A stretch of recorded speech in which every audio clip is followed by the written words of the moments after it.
Well, while I'm out here, I thought I might as well do a review of my WK2 and the things I've put on it. Um, the good and the bad, I guess. So, starting at the back of the car, it's got the unique rear bar with spare wheel and jerry can holder. I've also added to that a camp light, which is plumbed up inside the vehicle.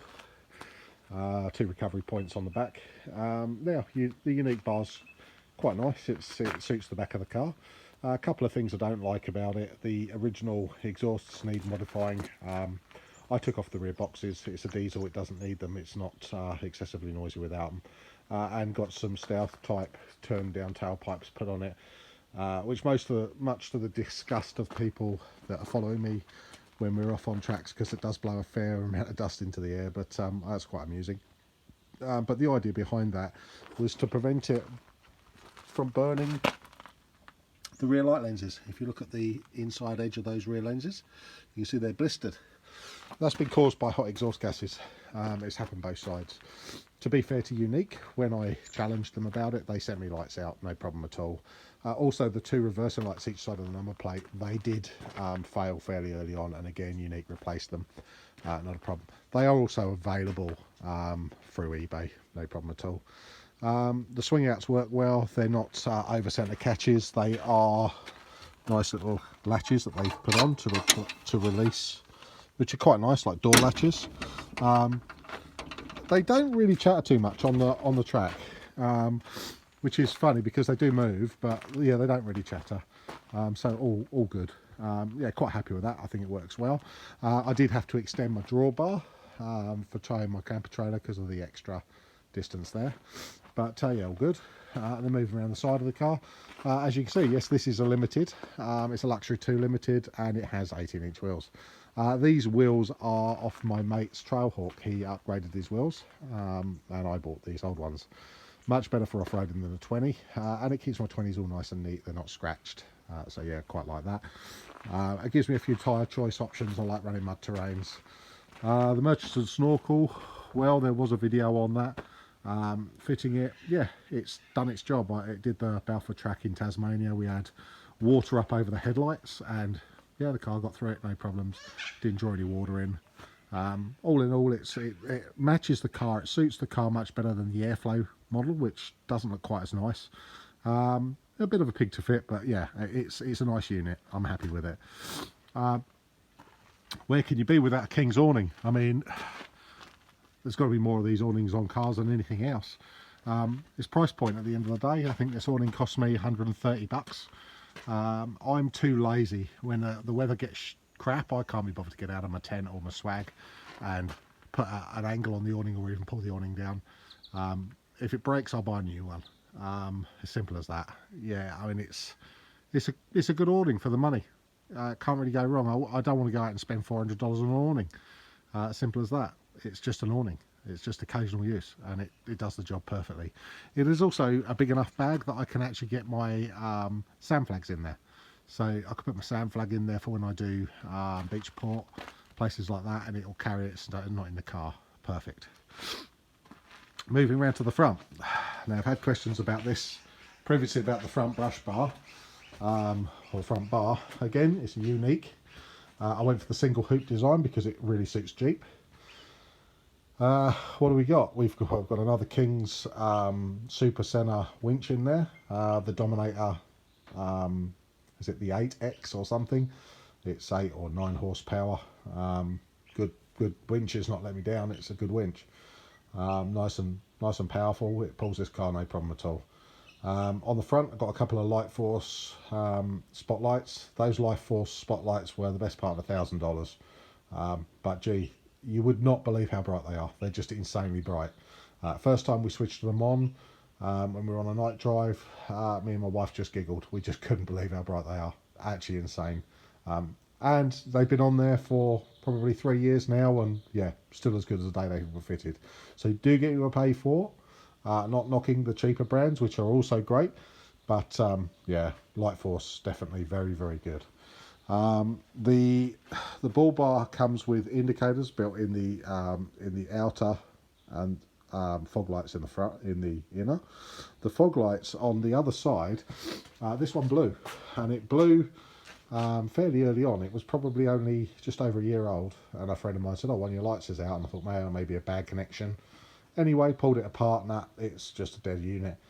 Available on eBay, the ARB replacement LED fog lights that you can search for on eBay, about $45 for a pair. So I've got one for there, and I've got a spare one for when the other one goes, cheap as. On the Unique site, to buy them, it's almost $200 for a set of spotlights to replace the ones. So yeah, quid's in. Oricom radio, in the car, the speaker mic radio and an antenna.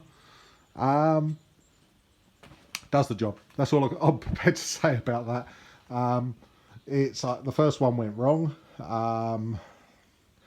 You get a fair bit of static under anywhere near power lines. I would honestly say I wouldn't buy another Oricom. Their handheld units are fantastic, but I'm just not sold on the actual on the quality of them. I think GME is probably where I'll go, or Uniden. Okay, then we got the roof rack. The roof rack is an offering from Front Runner. It's modular, very much like Rhino rack. It comes with all the rails with the fittings, so you can make up your fittings to, this is from a chainsaw, then I've got ones over there for my treads. So yeah, it's all set up, and also for my solar panels to be strapped on the roof. All the strap points are there. The thing with Front Runner is they do so many accessories for their roof racks, which is why I went with them, and they're affordable. So this one, I've got the axe holder. You can't be without an axe when you're out in the bush. This here, which is a nice feature, stainless steel table, and it's a decent size. It's the full width of the rack. Let's see if I can put it out with one hand. There you go. You've got a decent sized table. That's only half out at the moment, but legs are folded on the top, and you just fold it out. The most expensive table you will ever buy. I think the whole lot comes out at about $600 or $700 with the rail, the stainless steel table, and the clip. About $600, I think it was, something like that. Very expensive, but very nice table, and you've always got it with you, which is the advantage. If you want to just stop and do some food or whatever, it's all there. These little hooks are for my ladder to go up onto the roof rack, and you can even buy bottle openers that go up there, and God knows what else. It's amazing the stuff you can buy. The only criticism I would have is not of the roof rack. The roof rack comes and sits on a spine, which is supposed to increase the loading, but I will say the roof is the problem.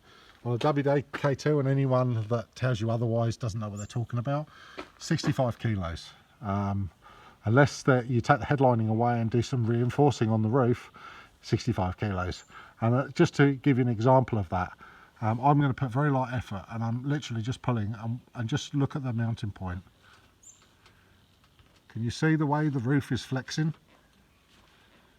Now, that's probably no more than 10 kilos, not even, actually, probably not even. I'm probably putting 5 kilos of weight on that, and it's doing that already. So you can only imagine if you put a lot on there and then hit bumps in the track, what it would do to your roof. And there have been people that have had fractures in the roof through driving on corrugations with the roof rack and loaded. So I'm very careful as to what I put on, to the extent I even took my high lift jack off the roof rack because I didn't like the weight that it was on there. So I'll only put soft things up on my roof rack. Anyway, that's just about it really. It's got a 2.5-inch lift on it on Dobinson's front shocks and Murchison springs. As far as an off-roader goes, it's okay. I wouldn't say it's the best off-roader on the planet, but it's okay. As far as comparing it to things like the Prado I had before, it's way off the mark. The Prado is a far more capable vehicle. As a touring vehicle, this is better than the Prado. It's more luxurious. The engine is to die for. It's got so much power just everywhere. The diesel engine is just insane. And I've also put on it a throttle controller from DP Check, which is this thing here. And if you've not tried one, try one. They make a huge difference. 5-minute job to fit it. You literally just plug it into the throttle pedal underneath and she's good to go. But makes a huge difference to the way the vehicle drives. Gives you power everywhere. Anyway, that's me all done. Thanks for your time. Add the comments below.